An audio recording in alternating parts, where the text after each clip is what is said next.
Bonjour à toutes et à tous. Nous vous remercions de vous être inscrits à ce webinaire sur les troubles musculo-squelettiques au travail. Je suis Emmanuel Boiron, médecin du travail. Et je suis Étienne Fressigne et ergonome. Pour commencer, nous allons vous proposer de participer à un quiz par un Kahoot. Donc, si tout le monde est équipé d'un smartphone, on va vous demander de scanner le QR code pour pouvoir participer. Voici le QR code.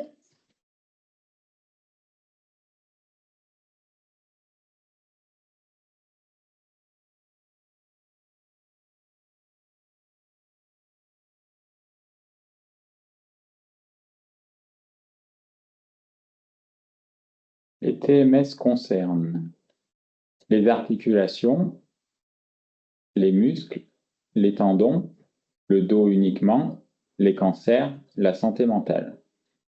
Je vous laisse quelques secondes pour répondre.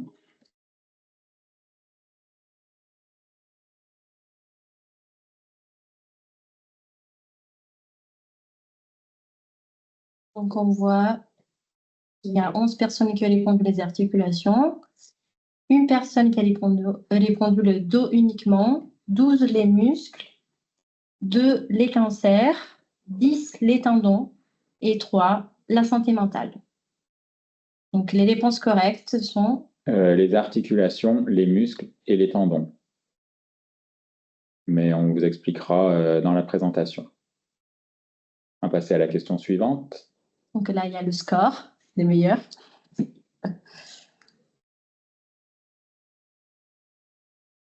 Parmi toutes les maladies professionnelles reconnues en France, les TMS représentent à eux seuls moins de 50%, entre 50 et 80% ou plus de 80%. Je vous laisse quelques secondes pour répondre.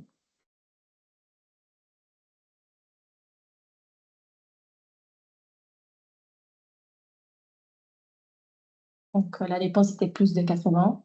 La bonne réponse, c'est plus de 80%, et on le détaillera dans la présentation.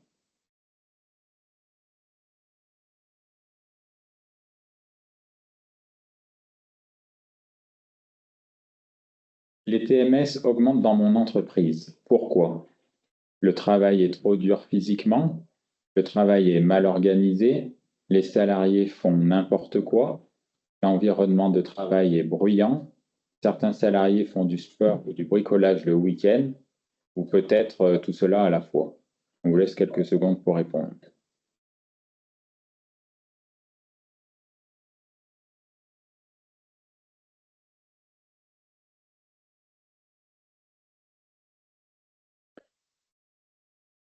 Donc la bonne réponse, c'est peut-être tout cela à la fois, et c'est ce qu'on verra dans la présentation.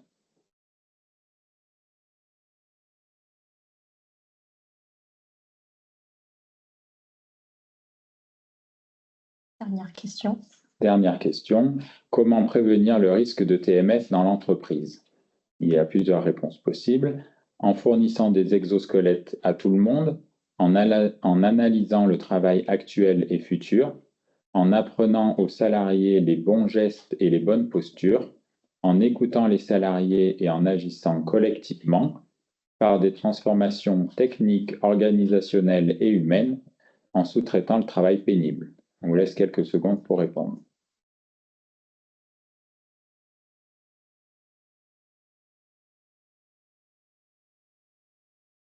Donc les bonnes réponses sont en analysant le travail actuel et futur, en écoutant les salariés et en agissant collectivement, et par des transformations techniques, organisationnelles et humaines.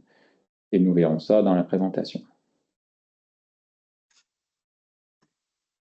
Donc les troubles musculo-squelettiques vont avoir un impact pour le salarié. Au début, normalement, il y a l'apparition de la douleur dans l'activité, après une douleur hors du travail. Si ça continue à évoluer, ça va arriver au stade de la pathologie, après du traitement, et jusqu'à entraîner potentiellement un handicap fonctionnel et voire social. Et pour le côté de l'entreprise et de l'organisation, en parallèle, ça peut entraîner au début une perte d'efficacité du salarié, une perte ensuite de motivation, voire de l'absentéisme, et ensuite des problématiques de reclassement en fonction de la gravité du trouble. Ça concerne aussi bien les métiers qu'on pourrait penser plus physiques comme la manutention que les métiers plus sédentaires dans l'administratif avec travail sur écran. Donc, les symptômes des troubles musculo-squelettiques, au départ, on a des douleurs, de la gêne fonctionnelle qui disparaît le soir au repos. Si on fait rien de particulier, ça va évoluer jusqu'au stade intermédiaire où il y a des douleurs, de la gêne qui va commencer de plus en plus tôt dans la journée de travail et qui va persister le soir ou au repos. Et enfin, si ça continue à évoluer, on arrivera à un stade pathologique avec l'incapacité d'accomplir son travail. Donc, les parties du corps les plus touchées. On va revenir un petit peu en arrière. Du coup, c'est en premier lieu le poignet, enfin la main, le poignet, avec le syndrome du canal carpien qui entraîne plutôt un engourdissement des doigts. C'est lié au resserrement d'une gaine qui comprime le nerf médian. En deuxième lieu, on a le syndrome de la coiffe des rotateurs au niveau de l'épaule, qui touche des tendons et des muscles de l'épaule qui vont limiter les amplitudes de mouvement, qui représente le deuxième type de TMS le plus fréquent. En troisième lieu, on a l'épicondylite au niveau du coude. Il s'agit des tendons, des muscles qui s'insèrent au niveau de l'épicondyle du coude. Et enfin, pour les lombalgies, enfin après au niveau du rachis, ça arrive en quatrième position, et c'est notamment les douleurs lombaires. Il y a aussi des douleurs au niveau des membres inférieurs, mais qui sont moins fréquentes, et notamment le plus connu, c'est l'hygroma au niveau du genou.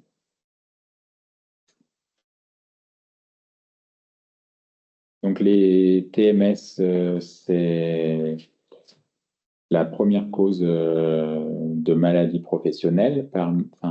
Les maladies professionnelles, on a une augmentation des déclarations. Alors ça, c'est les chiffres de 2023, mais par rapport à 2022, c'est en augmentation.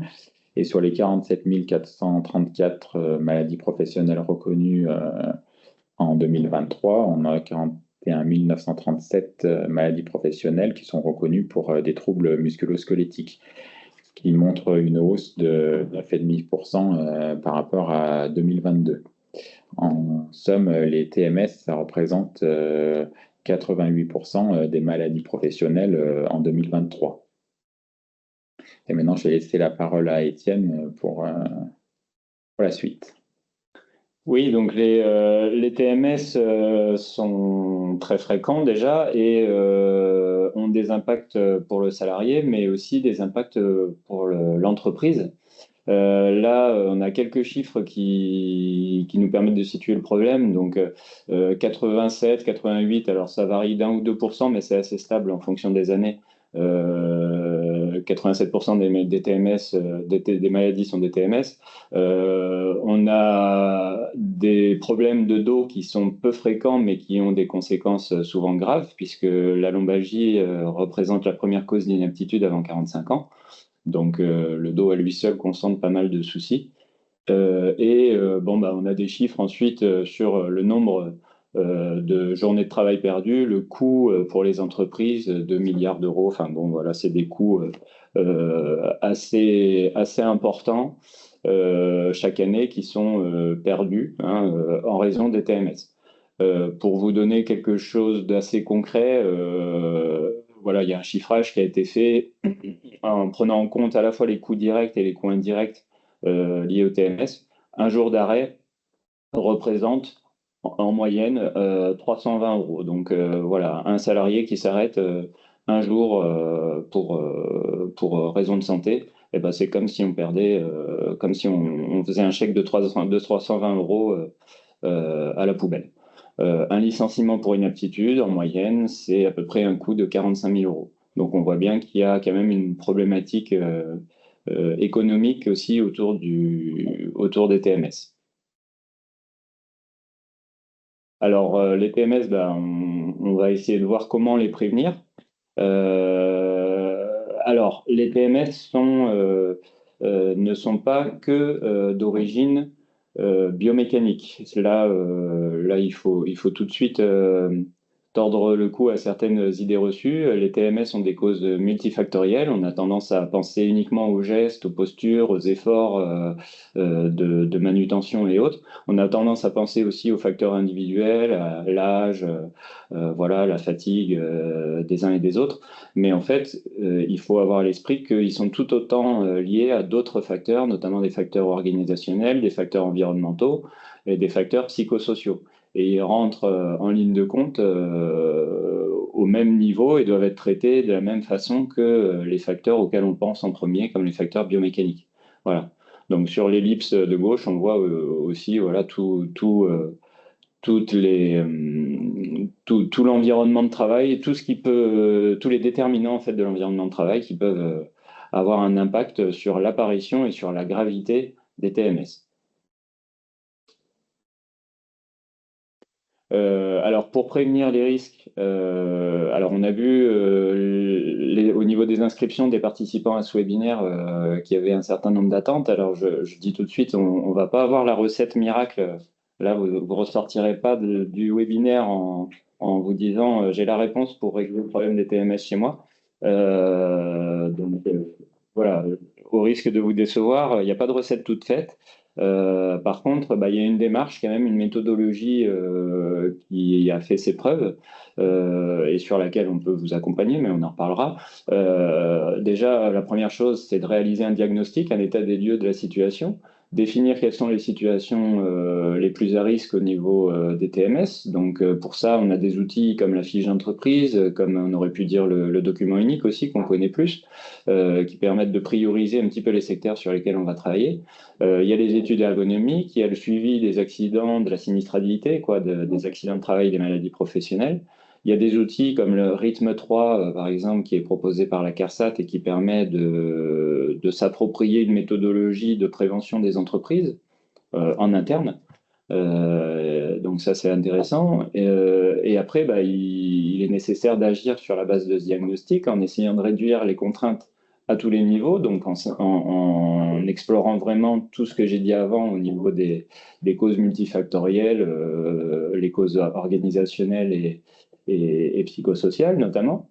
Et ça, il est nécessaire de le faire de manière collective, hein, donc par des groupes de travail, voilà, de trouver de manière collective quelles sont les choses qu'on veut faire évoluer, contacter les fournisseurs, réorganiser la production en fonction des moyens qu'on va mettre en place, voilà, et sensibiliser le personnel et l'ensemble des parties prenantes au problème.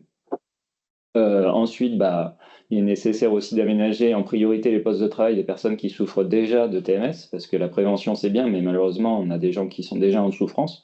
Donc forcément, on va commencer par eux. Et puis ensuite, faire un suivi, enclencher une démarche que la plupart d'entre vous connaissent, je pense, hein, d'amélioration continue, où on va essayer de suivre les actions menées et d'évaluer, et puis de mettre en place une boucle vertueuse, on va dire. Voilà, donc on peut passer à la suivante.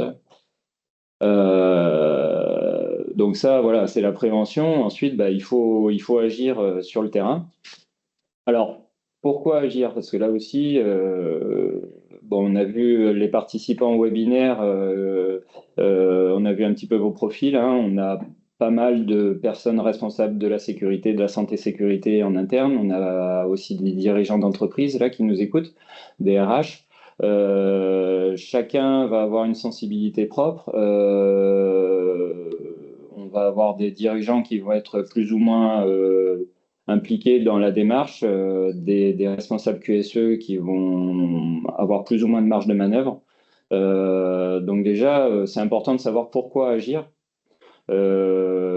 alors, on a tous en tête les raisons humaines qui nous poussent éventuellement à prévenir les TMS, hein. Déjà, les conséquences pour la personne en termes de douleur, en termes d'incapacité, les conséquences que ça peut avoir sur sa vie sociale. Mais je pense que c'est pas suffisant comme argument pour déclencher une démarche en interne. Enfin, c'est pas forcément suffisant, malheureusement. Et donc, il faut pas oublier que on a aussi de bonnes raisons, notamment au niveau économique, de s'investir dans les TMS. On a là aussi des études qui ont démontré que, en moyenne, 1 € investi dans la prévention des TMS rapporte 2,19 € de retour sur investissement. Alors dit autrement, ça veut dire que quand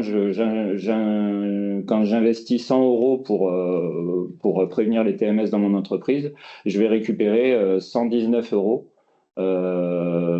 voilà, de bénéfices, hein. C'est un bon placement.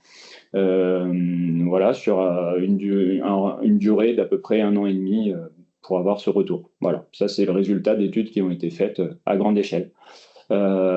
Pourquoi prévenir les TMS? Bah, ça a aussi des raisons organisationnelles, notamment le fait de diminuer l'absentéisme. En moyenne, la prévention apporte une diminution de 25% de l'absentéisme.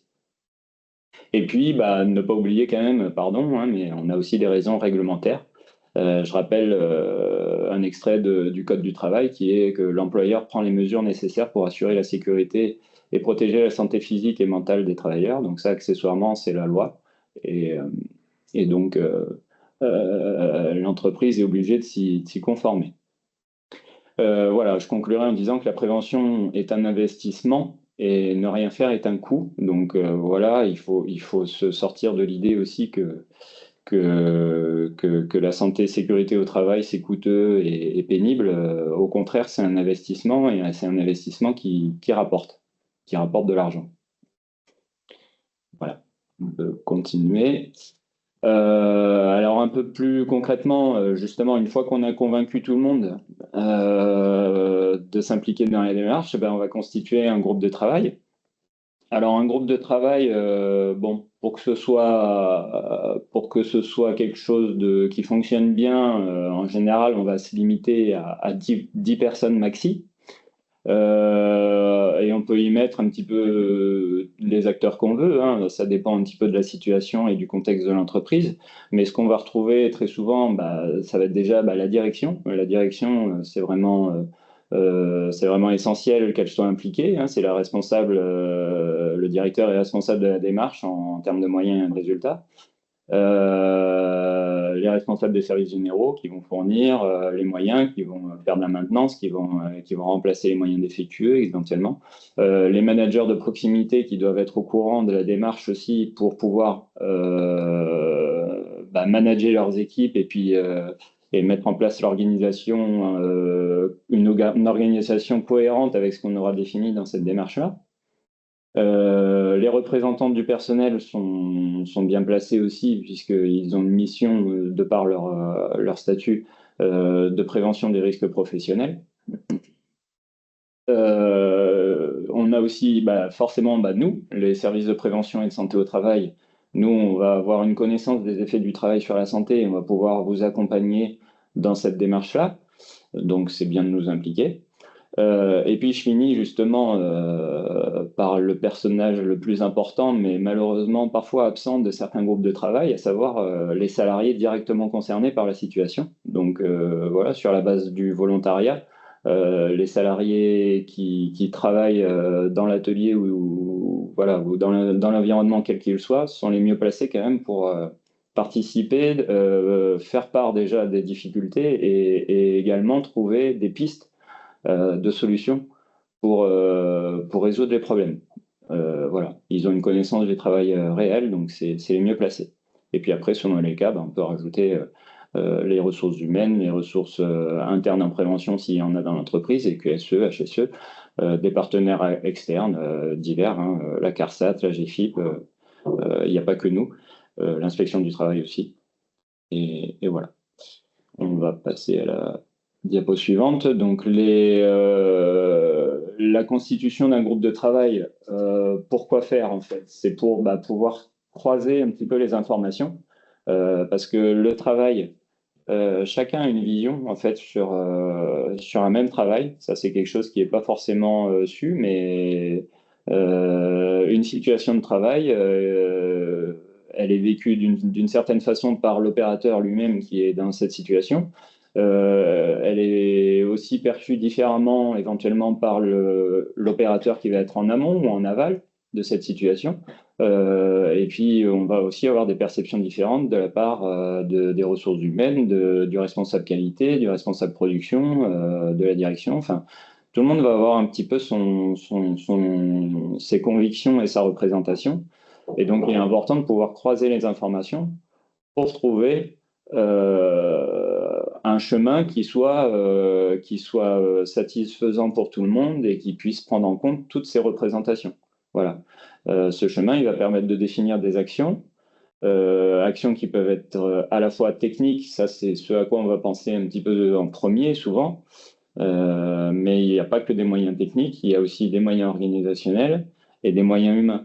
Typiquement, si on met en place un nouvel aménagement des postes de travail dans un atelier, mais que le management de proximité n'est pas impliqué dans la démarche ou pas au courant de ce qui se fait, pour organiser le travail de cette nouvelle façon, ça ne va pas fonctionner. Pareil, si on met, et ça c'est des exemples de choses que j'ai vécues, hein, si on met à disposition du matériel censé diminuer les contraintes physiques, mais que le personnel n'est pas formé à l'utilisation de ces moyens, ça ne fonctionnera pas non plus. Donc voilà, c'est une démarche qui doit être sur 3 axes, technique, organisationnel et humain. On peut passer. Alors, on va faire juste un petit point, oui, sur le travail sur écran, parce que le travail sur écran n'échappe pas à la problématique des TMS, contrairement à ce qu'on peut penser aussi parfois. Voilà, on a l'image de la personne qui est derrière son bureau et qui prend aucun risque par rapport à quelqu'un qui va déménager des colis toute la journée de 25 kilos. Le travail sur écran n'est pas ce qu'on appelle un poste physique, mais est un vecteur quand même important de TMS. Et nous, on voit dans nos interventions beaucoup de gens qui sont sur des postes administratifs et qui ont des problématiques de santé. Donc le travail sur écran est délétère, c'est une situation qui peut être délétère pour la santé des salariés, notamment parce qu'on a une posture statique et à la fois contraignante avec une contraction continue des muscles. On a aussi le problème de la sédentarité qui génère des TMS parce que le corps humain n'est pas fait pour rester statique pendant des heures et encore moins ainsi. C'est pas une position naturelle pour nous. Nous, on a un corps qui est plutôt conçu pour la marche. Il faut pas l'oublier. Donc, c'est un problème aujourd'hui, la sédentarité, qui amène non seulement des TMS, mais aussi d'autres pathologies, notamment cardiovasculaires, l'obésité, les cancers. Voilà, mais sachant que ces autres pathologies vont avoir des répercussions aussi sur les TMS, à un moment donné, tout se mélange. Et puis, on a aussi des mouvements répétitifs, notamment au niveau des mains et des doigts. Voilà, donc ça reste, contrairement à ce qu'on peut croire, un travail physique. La première recommandation, c'est de se lever fréquemment pour pouvoir alterner les postures régulièrement et casser justement cette sédentarité. Alors l'INRS recommande idéalement de se lever toutes les 30 minutes. Voilà, ça suppose aussi de mettre en place une organisation de l'activité qui puisse être en cohérence avec ces objectifs-là. Et puis après, ça nécessite de mettre en œuvre un aménagement optimal. Donc c'est sûr que ça passe par du matériel, voilà, comme des sièges réglables. Voilà, des choses assez basiques, mais encore faut-il aussi avoir le réflexe d'optimiser chacun à son niveau son poste de travail pour le faire correspondre au mieux à ses besoins. Et sur les postes de travail sur écran, on a aussi quand même une problématique enfin une importance des facteurs psychosociaux et organisationnels à prendre en compte. Voilà, notamment des notions de charge de travail, de situations conflictuelles ou autres. Enfin voilà, c'est des choses qui peuvent se retrouver quand même assez souvent dans des open space et qui vont avoir un impact aussi sur les TMS. Euh, le lien entre l'aspect psychique et les TMS est aujourd'hui bien établi. Donc, pour agir sur les TMS, le SLST propose un certain nombre d'actions que certains d'entre vous connaissent déjà. Donc, au niveau de la prévention des risques professionnels, nous, on vous accompagne déjà, on vous fait des fiches d'entreprise qui sont des documents réglementaires et qu'on vient chez vous pour vous les faire. On accompagne aussi à la rédaction du document unique. En termes d'ergonomie, nous, on propose des études ergonomiques, des études de poste individuelles, donc notamment pour les salariés justement qui souffrent déjà de pathologies. Mais on propose aussi des études collectives où on va venir au niveau de tout un secteur d'activité, par exemple un service réception, je ne sais pas, d'un atelier pour voir au niveau collectif comment on peut prévenir. Donc là, on agit un peu plus en amont et avant que les gens soient en risque d'inaptitude, ce qui est quand même mieux. Et puis, on va donner des recommandations sur l'aménagement des postes des salariés, notamment les salariés en situation de handicap, où là, on va être sur une démarche de maintien dans l'emploi. Et on va donner des conseils aussi éventuellement pour la conception des locaux. Donc, si on veut faire sortir de terre un nouveau bâtiment avec des open space ou avec un atelier de production, là aussi, on peut avoir des conseils à donner sur ce type de projet. On réalise aussi des sensibilisations collectives sur les TMS, bien sûr, mais aussi sur d'autres sujets, sur le travail sur écran spécifiquement, parce qu'il n'y a pas que les TMS aussi comme problème au niveau du travail sur écran.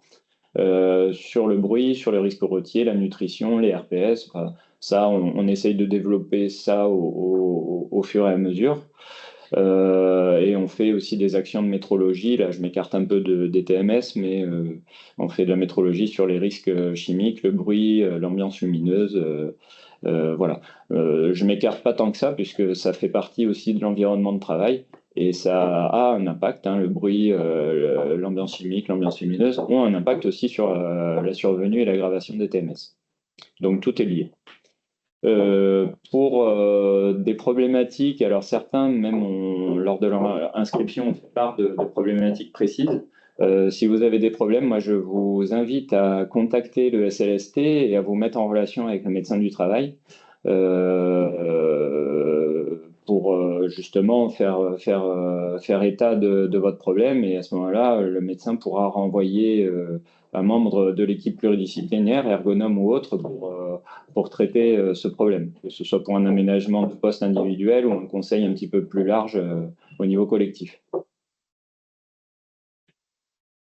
Quelques compléments d'information que vous pouvez retrouver dès aujourd'hui sur notre site internet. On a des plaquettes. Alors, une plaquette au niveau du travail sur écran. Déjà, on a une plaquette Je travaille sur écran où on a quelques conseils assez synthétiques sur comment aménager son poste. Comment je fais pour aménager mon poste de travail au mieux avec les moyens que j'ai. On a aussi une vidéo très, très parlante à la fois sur le présentiel et sur le télétravail, toujours sur les postes administratifs, qui donnent les mêmes conseils. Ça dure environ une dizaine de minutes. Et sur les aspects de manutention, on a une plaquette de prévention bien portée, tous concernés. Alors, ce n'est pas une plaquette pour résoudre les TMS non plus, hein, parce qu'en 4 pages, on va pas. Vous avez bien compris que c'est quand même des situations de travail assez diversifiées, assez variables, et que le problème est complexe. Donc, il serait illusoire de vouloir résumer et trouver les solutions sur une simple plaquette, mais ça donne quelques points de repère sur la manutention de charge Et là, pour le coup, oui, on est un petit peu axé sur la biomécanique, mais bon, il faut bien commencer quelque part. Donc, vous allez dans le menu plaquettes et ensuite un plaquette de prévention. Elles sont téléchargeables, imprimables. Et il y a 2 versions employeur-salarié pour certaines d'entre elles. Voilà, donc vous pouvez. il y aura les liens sur le support. Oui, c'est ça. Sur le support, vous aurez tous les liens des plaquettes qu'on a citées. Donc, il y a ça. Et puis après, il y a une vidéo aussi, Napo dans Alléger la charge. C'est une vidéo de l'INRS qui présente un petit peu quelques conseils sur les manutentions manuelles. Les vidéos, je travaille sur écran, celles dont je parlais, elles sont là, elles sont accessibles, je pense, quand on vous enverra le support aussi. Il y aura un lien. Donc, je vous invite à les regarder. Et quelques éléments de bibliographie, voilà, les sources qui nous ont permis de constituer ce support de présentation. Et maintenant, on va pouvoir répondre à vos questions éventuelles. Je ne sais pas s'il y a eu des questions posées par écrit pendant le webinaire. Alors. Peut simplement revenir sur, j'ai le souvenir sur le Kahoot, on avait une majorité de réponses à 50%, je crois, sur les proportions de TMS. Donc c'est bien, ouais, c'est au-dessus de 80%, puisqu'on est autour de 87-88%. Donc bon, c'est aussi parce que les TMS rassemblent tout un tas de pathologies, mais c'est important. Voilà, une première question. Les salariés peuvent-ils être à l'initiative d'une étude sur les postes de travail? Je dirais au niveau individuel, oui. Enfin, je sais pas ce que tu veux dire, En fait, le salarié, il faut qu'il en parle au médecin du travail. C'est le médecin du travail qui va demander l'étude, une étude ergonomique, enfin voilà, pour ménager le poste, en fait. Si c'est une problématique individuelle, en tout cas, suite consécutive à une pathologie du salarié, oui, le mieux c'est de passer par le médecin du travail. Si c'est quelque chose de plus collectif, il est toujours bon d'en parler de toute façon au médecin du travail, parce que quand le médecin du travail reçoit des plaintes un peu récurrentes sur un secteur d'activité, il nous fait une demande pour intervenir éventuellement. Mais bon, après, le mieux c'est quand même d'impliquer aussi la direction. Du coup, d'après ce que vous avez évoqué, est-ce utile d'apprendre aux salariés les bons gestes? À quoi servent les formations type gestes et postures? Alors, apprendre aux salariés les bons gestes, c'est pas inutile. C'est juste que c'est assez vite limité. Déjà, quels sont les bons gestes? Sur les documents, les diverses formations, type gestes et postures qu'on trouve, on a souvent l'image du monsieur qui soulève un colis en pliant bien les genoux, en gardant le dos droit. Même ça, c'est une représentation qui n'est pas forcément réaliste et pas forcément applicable tout le temps, parce que déjà, si je ne peux pas me mettre dans cette position parce que l'environnement de travail est encombré, je ne peux pas le faire. Si j'ai une problématique au niveau des genoux, je ne vais pas pouvoir le faire non plus. Là, je vais peut-être plus tirer sur le dos en fait, on a tendance à focaliser les formations gestes et postures sur le dos, alors que le corps humain, c'est pas qu'un dos. Et on peut avoir des problèmes ailleurs. Donc, c'est pour ça qu'en fait, on trouve vite les limites. Quand on porte 25 kilos à la main, vous aurez beau prendre les bons gestes et les bonnes postures, ce sera toujours 25 kilos qui impactent votre corps. Donc, l'objectif de l'ergonomie, c'est de réfléchir à des solutions d'élargir un peu le problème pour pouvoir voir comment je fais pour déjà peut-être éviter de porter les 25 kilos ou pouvoir les porter un peu mieux. Et voilà. Alors, les formations de type gestes et postures, déjà aujourd'hui, ça a plutôt été remplacé par des formations de type PRAP, comme on dit. Donc, PRAP, PRAP, c'est prévention des risques liés à l'activité physique. C'est justement une façon d'élargir un petit peu le problème et de faire en sorte que les salariés puissent aussi justement réfléchir à leur environnement de travail. Donc voilà, en fait, les gestes et postures, savoir comment porter une caisse, c'est bien même au quotidien pour tout le monde, hein. Moi aussi, j'adopte les bonnes pratiques, mais ce ne sera pas suffisant. Ce sera pas suffisant pour se protéger des TMS. Ensuite, bonjour, comment la santé mentale peut-elle avoir un impact sur les TMS? Tu veux répondre? Moi, je sais pas, après la santé mentale, si on va moins bien, on peut aussi enfin, voilà, être moins attentif un peu à ce qu'on fait et on ressent aussi plus les douleurs, les choses comme ça. Après, Ouais. Ouais. c'est d'autres Et puis on a, stats toi, en études. moi, ce que je vois aussi, et notamment ça concerne justement le travail sur écran, c'est que le stress, en fait, va augmenter ce qu'on appelle les micro-contractions. On va prendre des postures. Voilà, quelqu'un qui est stressé typiquement sur un poste de travail sur écran, il va se contracter, il va se pencher en avant, il va se coller le nez à son écran. Voilà, parce que il va avoir des choses dans la tête qui vont lui prendre la tête, hein, au sens littéral. Et en fait, c'est comme ça que ce stress, justement, les aspects psychiques ont une traduction physique.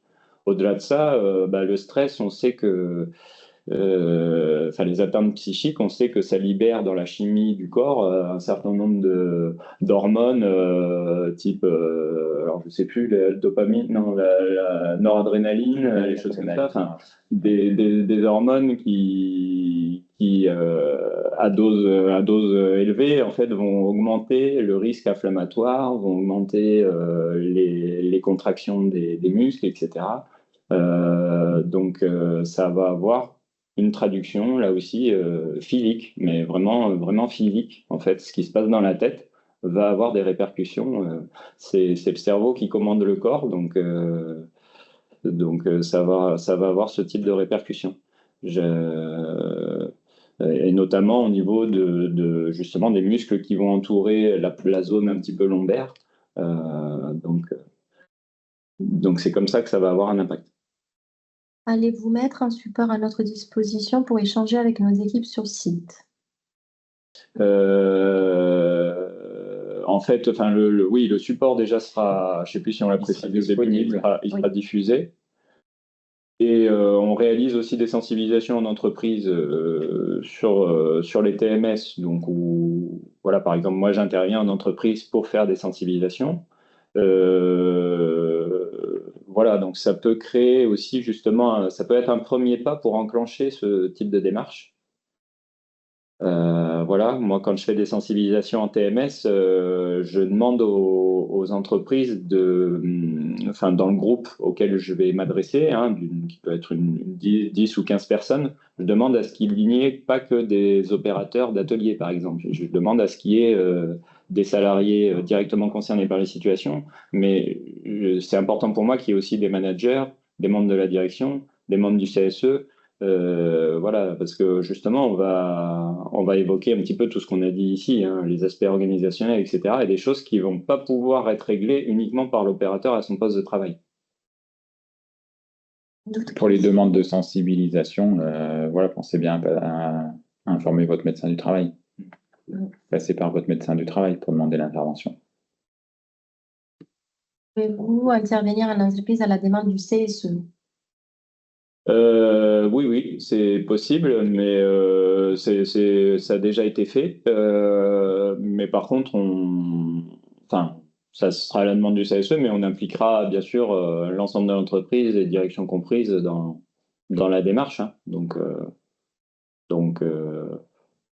c'est possible.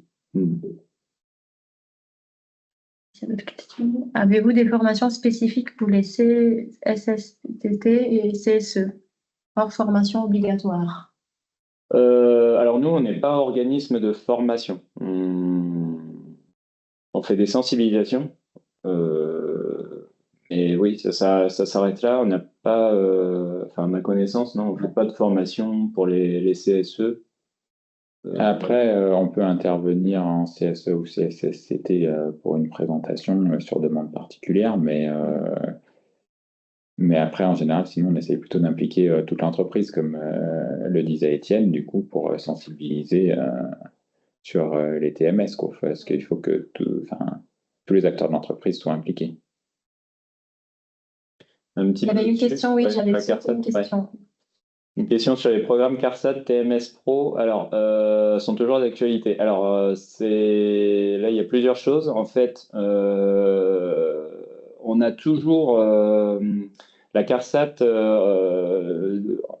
cible certaines entreprises. Nous, on a une liste d'entreprises qui sont ciblées CARSAT sur le risque TMS. La CARSAT se base sur en gros, les résultats, les indicateurs en termes de maladies professionnelles et d'accidents du travail pour identifier un certain nombre d'entreprises à qui on va demander quand même de mener des actions. Et nous, on peut accompagner l'entreprise dans ce cadre-là. Voilà, donc c'est une démarche de prévention des TMS qui est chapeautée par la CARSAT, quoi, mais sur laquelle nous, on peut être impliqué aussi. Après, si vous parlez, parce qu'on mélange un petit peu les termes, parfois il y a d'autres dispositifs qui existent, enfin qui ont existé avec la CARSAT. C'était ce qu'on appelait les programmes TMS Action, des choses comme ça. Ça, c'était des subventions qui étaient proposées pour inciter les entreprises à prévenir les TMS. Donc, notamment, il y avait une prise en charge du coût d'achat de matériel pour la prévention en entreprise. Ça n'existe plus. Ça a été remplacé par quelque chose d'un petit peu équivalent, mais il y a un fonds de prévention proposé par la CARSAT qui permet de financer justement certains matériels identifiés comme pouvant prévenir les TMS. Donc ça, c'est sur une liste prédéfinie. Ça s'appelle le FIPU, oui, je vois que quelqu'un a réagi. Donc ça, voilà, c'est en gros, si vous achetez un matériel qui répond au cahier des charges fixé par la CARSAT, et ben, vous pouvez avoir une aide financière là-dessus. Vous pouvez aussi avoir des aides financières, et ça c'est nouveau, sur des aménagements de postes individuels. Donc, même pour des salariés qui n'ont pas de reconnaissance travailleur handicapé, mais simplement un salarié qui a été vu justement en visite, par exemple, par un médecin du travail et qui nécessite un aménagement de poste, moi, à ce moment-là, j'interviens, je fais des recommandations et vous pouvez avoir des aides financières sur le matériel éventuellement acheté suite à ces recommandations. Vous pouvez aussi avoir je vous dis tout ça de tête, mais vous pouvez avoir des aides financières aussi sur des formations PRAP, justement. On revient un peu sur l'idée des gestes et postures PRAP, ça existe toujours, et c'est cofinançable avec la CARSAT. Voilà, donc faut se renseigner enfin, si vous tapez FIPU, amélie.fr, CARSAT, vous trouverez des informations là-dessus. Il y a Sandrine. Bonjour, comment limiter les TMS au niveau des pouces pour le travail sur poste administratif? Oui, alors là, c'est très spécifique. Au niveau des pouces, alors les problématiques au niveau des doigts, c'est pas ce que je rencontre le plus souvent dans mes études de poste. Souvent, on a un problème au niveau du pouce de la main qui tient la souris. Il y a des souris qui peuvent être voilà, avec des espèces de supports qui permettent de soutenir un petit peu mieux le pouce. Après, concernant la tape au clavier, ça reste des gestes répétitifs. C'est pas évident. Là, je peux pas trop répondre à la problématique. Il faudrait avoir plus d'éléments médicaux. Donc, Après, c'était plus peut-être une situation individuelle ou ouais. à traiter avec le médecin du travail et qu'on Ouais. traitera de façon individuelle. Ça dépend de la gêne de la personne, en fait, avec ses pouces. Bonjour, travail des bureaux, siège avec dossier, un objet pour élever les pieds. Y a-t-il une inclinaison particulière? Pour le repose-pied? Je pense que c'est ça. Non, alors le repose-pied, il est là avant tout pour assurer un appui pour quelqu'un qui serait un petit peu, enfin, qui aurait les jambes un petit peu trop courtes et qui toucherait pas le sol. Il n'est pas question de rester avec les jambes dans le vide. Je vais pas m'étendre un peu sur l'aménagement, le réglage du siège, etc. Mais le repose-pied, il sert d'abord à ça. Après, il peut servir même aussi pour quelqu'un de grand. Il permet d'assurer un un appui un peu plus ferme, d'avancer un petit peu ce qui est bien, c'est d'avoir un repose-pied un petit peu incliné quand même vers nous, enfin, un petit peu à 45 degrés pour qu'on ait les pieds un petit peu en avant. Ça permet d'ouvrir un petit peu plus l'articulation du genou et de favoriser la circulation et de bien se caler aussi contre le dossier du siège. Voilà. Mais après, il n'y a pas d'inclinaison. Je ne vais pas vous donner une inclinaison au degré près, hein. Il y a pas de... Ça, c'est un peu au ressenti aussi. Bonjour, avez-vous des organismes des formations qui proposent des formations de PrAP? Il y a une liste d'organismes habilités pour les formations PrAP, une liste nationale. Enfin, c'est classé par région, qui est accessible sur le site de l'INRS. Alors, moi, enfin, oui, je sais pas trop comment on peut faire. Je pourrais vous donner le lien ou il faudrait, On pourrait le rajouter. faudrait le rajouter. Ouais, on peut se le noter. Mais il y a un lien qui oriente vers un document PDF, voilà, avec la liste actualisée chaque année. Nous, en tout cas, on ne le fait pas en interne, mais il y a des organismes pour ça. Et encore une fois, oui, il y a des subventions aussi pour ça. Parce qu'on a répondu à toutes les questions. Parce qu'après, du coup, elle parlait que c'était mettre les pieds sur le siège à roulette. Oui, Ah oui, j'ai compris. Oui, bah, bah, c'est ça. Bah, oui, ça va être ça aussi que ça va apporter. En ayant un repose-pied, on s'évite justement de mettre les pieds directement sur le socle, enfin sur les roulettes du siège, qui est pas une posture très bonne. Donc, il vaut mieux effectivement utiliser un repose-pied. Souvent, on met les pieds sur les roulettes parce qu'on manque un petit peu d'appui. Mm. J'en profite juste pour vous rappeler aussi, attendez, je vais les mettre sur le site. Dans la section agenda, vous avez accès à tous nos prochains webinaires ou ateliers. Donc, n'hésitez pas à vous inscrire. Après, si vous avez des questions ou vous souhaitez qu'on aborde des thématiques en particulier, vous pouvez nous contacter à l'adresse contact.communication@slst.fr. Et après, vous avez également, vous pouvez nous suivre sur la page LinkedIn, sur leur santé au travail ou sur notre page YouTube pour consulter les autres replays des webinaires ou des capsules vidéo qu'on a réalisées. Tout le monde les remercie. Ouais, merci à vous d'avoir participé, d'avoir suivi ce webinaire. Et on vous dit à bientôt. Merci à tous. Au revoir. Au revoir. Au revoir.